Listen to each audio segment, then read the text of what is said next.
నా పేరు అమూల్య. వెంకటేశ్వరం భగత్ సింగ్ కాలనీ నుంచి వచ్చాము. మా మీద ఒక అరుణ భవాని అనే ఒక ఆమె ఆధార్ కార్డు పాన్ కార్డు తీసుకోరాని మీకు లోన్లు ఇప్పిస్తామని చెప్పి మా పేరున 1,00,000 రూపాయలు తీసుకునింది. 10 మందికి కలిపి 10 లక్షలు తీసుకునింది. మాకేమంటే 20,000 ఇచ్చింది. 80,000 వాళ్ళే తీసుకున్నారు. నెల 1,000 రూపాయలు కట్టుకోమని 20,000 ఇచ్చింది. మేము నెల 1,000 రూపాయలు కడుతున్నాము. దానికి 2 రోజులు లేట్ అయినా సరే 500 లేదు ఇంకా 500 వేసి కట్టించుకుంటుంది. మేము ఎంత లేట్ అయినా మళ్ళీ 2,000 పడిపోతుంది. ఒకవేళ మేము కట్టలేని పరిస్థితుల్లో ఆమె లోన్లు తీసిచ్చి ఫోన్లో లోన్లు లేదంటే వడ్డీకి ఇచ్చి ఆమె మమ్మల్ని రక్తం పీడ్చినట్టు పీడిస్తుంది.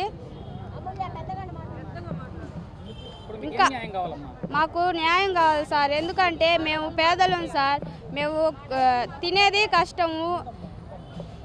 తినేది కష్టమే సార్. మేము ఈరోజు పని చేసుకుంటే అప్పటికప్పుడే తినాలి సార్. మా మీద ఇలా రక్తం పీడ్చినట్టు పీడ్చి తింటుంది సార్. మాకు వడ్డీలకి ఆమె మా డబ్బులతో మాకే వడ్డీలకి ఇచ్చి లేకపోతే బూతులు అడిగి ఎట్టంటే అట్ట మాట్లాడుతుంది సార్. మీరు ఉంటే సావండి, సస్తే బతకండి అనేటట్టుగా మాట్లాడుతుంది సార్.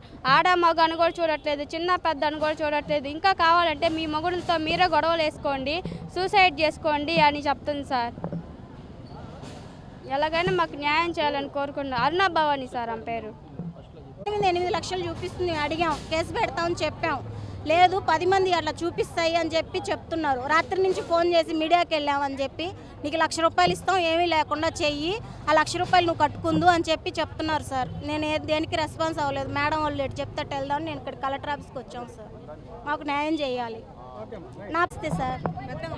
నాకు గ్రూప్ చేస్తానని తీసుకెళ్లారు సార్. పొదుపులో చేర్పిస్తానని ప్రూఫ్ చేసి తీసుకెళ్లారు. కానీ నన్ను వెరిఫికేషన్కి తీసుకెళ్ళలేదు, తంబేయడానికి తీసుకెళ్ళలేదు. ఆధార్ అవి తీసుకొని సంతకాలు పెట్టించుకొని తీసుకున్నారు సార్. వెరిఫికేషన్కి కూడా పిలవలేదు. తర్వాత చూస్తే నాకు 20,000 ఒక 20 రోజులాగి 20,000 ఇచ్చారు. మేడం ఇచ్చారు తీసుకొని. లోన్ తీసుకున్నట్టు నాకు చెప్పలేదు. ఈరోజు నేను బ్యాంక్కి వెళ్ళి చెక్ చేస్తే నా మీద 8 లక్షలు చూపిస్తుంది సార్. వాళ్ళని అడిగితే అవును తీసుకున్నాము మేము, ఆ రోజు నేను తీసుకెళ్ళాం కదా అని చెప్పి మాట మారుస్తున్నారు సార్. నాకు న్యాయం చేయాలి. మేము ఆ రోజు చేసుకునే వాళ్ళం. 8 లక్షలు తీసుకున్నారంటే నేను యాడ్ నుంచి కట్టగలం.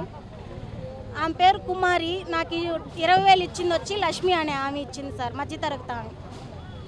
మధ్యలో నన్ను